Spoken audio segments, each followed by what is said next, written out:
Well, Rowreagh Farm, we're located in County Down here on the eastern tip in Kirkcudbright.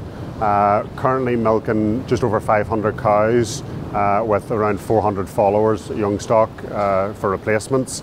On the farm, we run a sort of fully housed system. All cows are kept indoors with young stock then grazed during the summertime and then housed during the wintertime. Grow a mixture of grass silage, maize, grow a bit of wheat and a bit of barley, which is used then for whole crop and also for straw for bedding young calves, etc.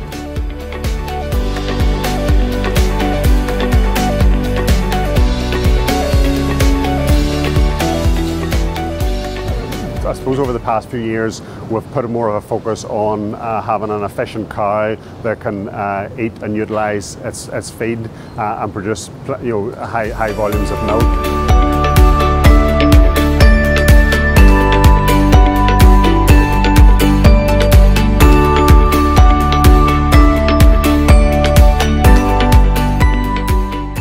When we were milking sort of a small number of cows, we were spending 4-5 hours in a parlour every day per milking. Then we moved into, built new premises in 2009, and I say we cut our milking time down to half. The decision was made then to go to 3 times a day milking, again purely because of that extra production that we were able to obtain. We roughly would get about an extra 13% by milking the cows that extra third time in the day. And also it helps utilise, we've invested heavily in the farm, so there's no point making that investment for just to sit there. So again, it's utilising the investments that we've made on the farm.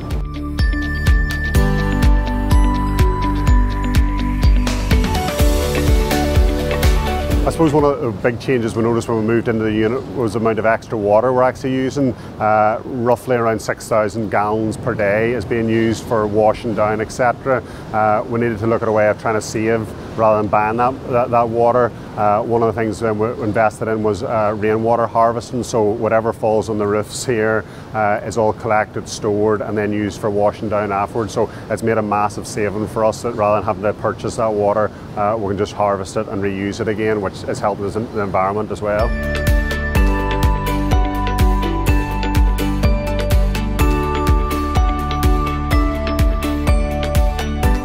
With the herd being fully housed, we're fed by TMR, so that's total mixed ration. In that we have our silage with maize and with a small bit of lucerne as well, which is grown on the farm. I suppose we're utilising our land here, but quite dry, and we're trying to utilise that land and get as much produced per acre as possible.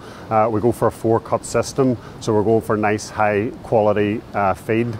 Especially with our maize as well. Our land's quite light, free draining.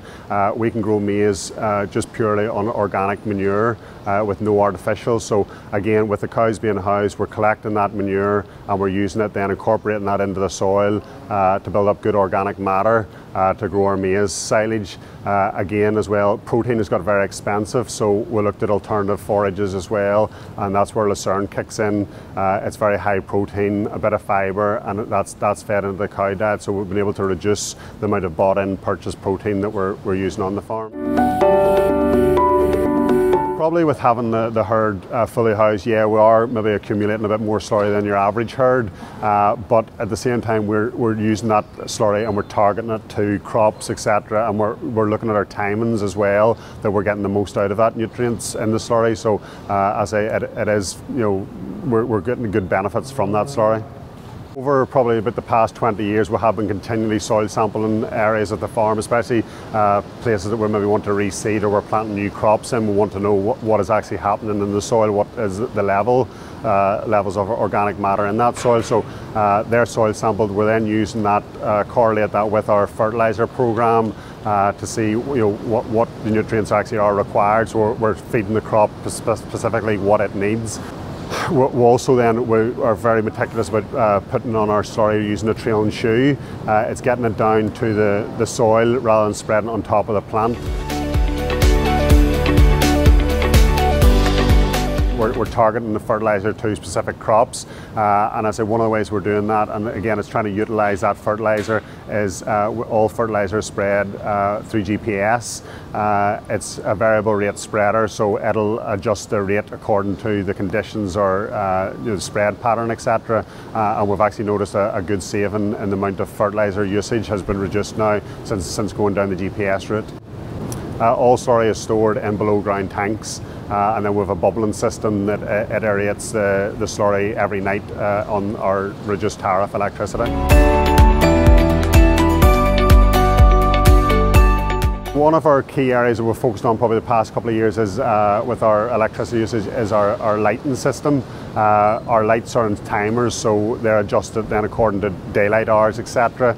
And also we've installed over the past couple of years LED lights. Again, we're using probably about a third of our electric to what we previously were using on normal halogen bulbs.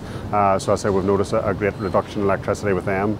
One of the areas we're producing a lot of milk, so the heat that is produced in that milk, we're actually using that now with heat recovery system to extract that heat and use it to heat our water up. So again, we're seeing big savings there in our electricity usage because we're not having to heat water from basically cold up to boiling. We're taking it from sort of about 40 degrees on up so I say we're seeing good savings in that area.